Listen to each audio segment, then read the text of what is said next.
Bonjour et bienvenue sur ISOBourse. Vendredi 24 mai 2019, l'indice CAC 40 a terminé la semaine sur une baisse hebdomadaire de 2,24% à 5316 points.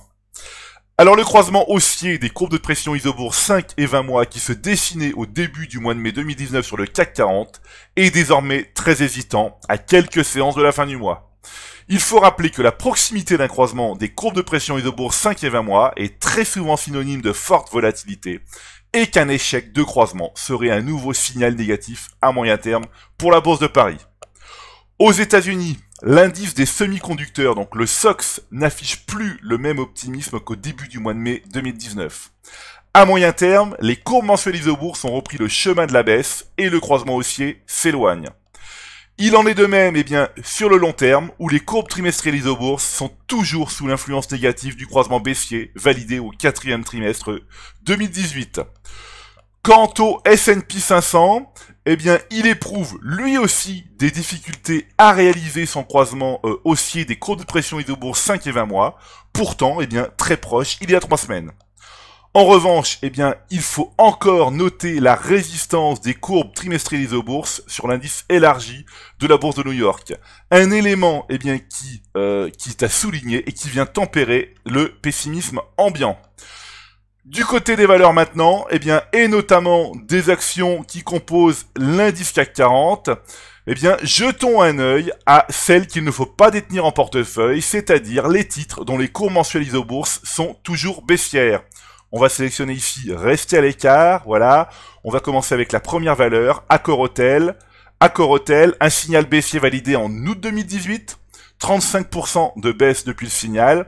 Évidemment, on reste à l'écart de cette valeur. Je rappelle que tant que la courbe 5 mois évolue au-dessous de la courbe 20 mois, il est recommandé de rester à l'écart de ces valeurs.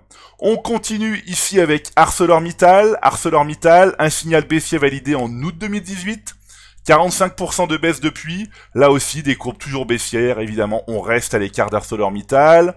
On continue ici avec Atos. Alors Atos, des cours qui effectivement remontent depuis plusieurs mois, mais des courbes qui restent baissières, c'est-à-dire la 5 mois qui évolue toujours au-dessous de la 20 mois.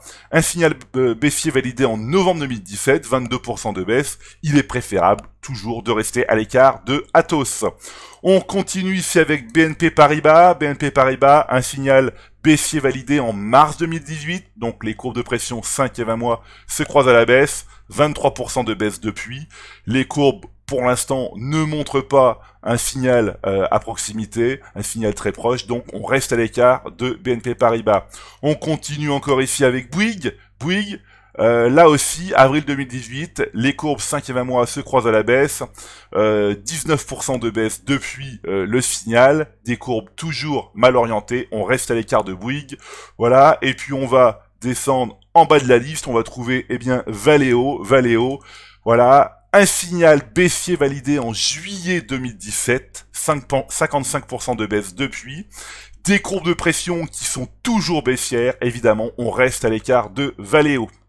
Alors, vendredi 31 mai, ce sera le dernier jour du mois et une étape très importante pour l'arbitrage des portefeuilles. Ne manquez pas cette date car une bonne gestion repose sur la patience et la rigueur. Voilà, écoutez, c'est maintenant à vous de faire le point sur vos valeurs en portefeuille avec ISOBourse. Je vous donne rendez-vous pour ma prochaine chronique et d'ici là, restez avec nous sur ISOBourse.